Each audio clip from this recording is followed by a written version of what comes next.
boresho kwa walimu na kuiweka shule katika sehemu ya Kiswahili kubwa, na tumeangalia kwa upana katika vikao vyetu kwa hili tulifanye na kuweza sababu shule kubwa mwaka jana, lakini nadhani hata hii ikiingia katika matokeo mnaona shule jinsi gani mkuu alipambana kwa shule tunataka kueleza.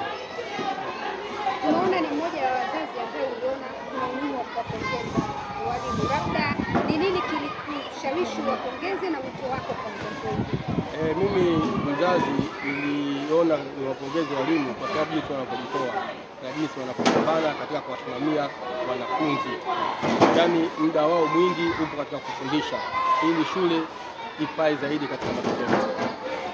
Lakini natoa wito kwa wazazi pale wanapoona kuna walimu wamefanya vizuri, basi na wao wajitokeze kwa wingi na kuwapa ile motivation.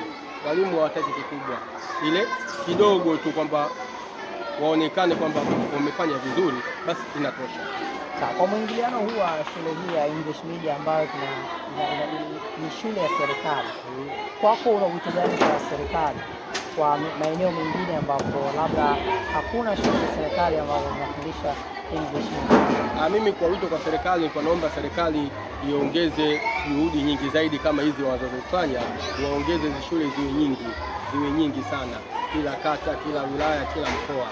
Itatusaidia watoto wetu wengi zaidi kupata maarifa zaidi.